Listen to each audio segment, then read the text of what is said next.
Hello my dear students. So hope you all are doing well. So आज हम federalism का part 2 देखेंगे, जिसमें हमने पार्ट 1 कवर कर लिया है, what makes India is a federal country.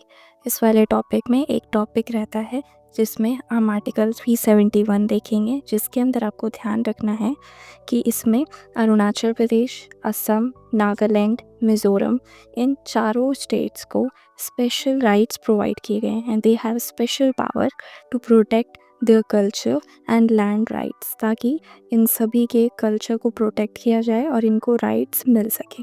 ठीक है, नेक्स्ट आता है topic how is federalism practice. यहाँ पे आपको ये ध्यान रखना है कि इंडिया के अंदर कैसे इसको प्रैक्टिस किया जाता है। सबसे पहले है लैंग्वेज पॉलिसी। लैंग्वेज पॉलिसी में आपको ध्यान रखना है, हमारे यहाँ पे 40% हिंदी स्पीकिंग पीपल है एंड 60% नॉन हिंदी स्पीकिंग है, यानी जो हिंदी नहीं बोलते हैं वो कुछ और लैंग्वेज बोल रहे हैं जो लोकल लैंग्वेज है, जैसे पंजाबी हो गई, उड़िया हो गई, असमी हो गई, ठीक है, बंगाली हो गई। तो ये सारी ये जो लैंग्वेजेस हैं ये अदर लैंग्वेजेस में आती हैं, जो कि 21 लैंग्वेज हमारी शेड्यूल लैंग्वेज है। ओके, शेड्यूल लैंग्वेज यानी गवर्नमेंट कॉन्स्टिट्यूशन के अकॉर्डिंग इसे मान्यता प्राप्त है। लेकिन आपको एक चीज़ ध्यान रखनी है, हमारी जो ऑफिशियल लैंग्वेज है वो हिंदी एंड इंग्लिश दोनों है। ऑफिशियल लैंग्वेज हमारी हिंदी एंड इंग्लिश दोनों में काम होता है, ये आपको ध्यान रखना है। हमारी कोई भी नेशनल लैंग्वेज नहीं है, ठीक है। आप इसमें एक चीज़ ध्यान रखनी है, the Indian constitution does not give status of national language to any one language. यहाँ पे हमने किसी भी एक लैंग्वेज को नेशनल लैंग्वेज घोषित या डिक्लेयर नहीं किया है। ओके, एक इंसिडेंट है जो आपको ध्यान रखना है, 1965 incident. The use of English was discontinue for official purpose. English को एक तरीके से ऑफिशियल पर्पस के लिए हटा दिया था, लेकिन इससे नॉन हिंदी वाले लोगों को प्रॉब्लम हो गई, क्योंकि उन्हें इंग्लिश आती है या तो उन्हें तमिल आती है या कोई और लैंग्वेज आती है।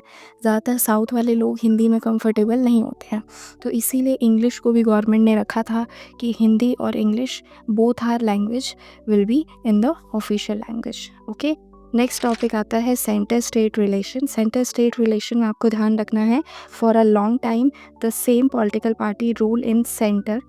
Many of the states this did not allow central government to exercise their rights.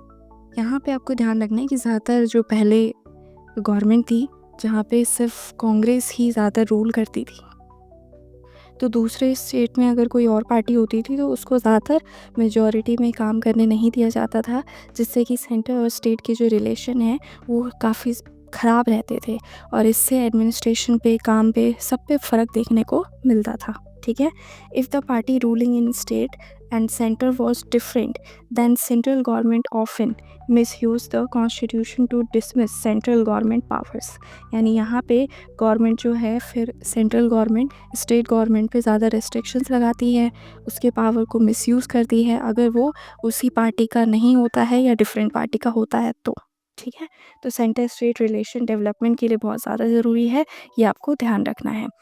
Centre state relation अगर अच्छे होंगे तो आगे इकोनॉमी भी अच्छी होगी, और इससे आगे जो भी गवर्नमेंट है उसको भी काफ़ी ज़्यादा मदद मिलेगी।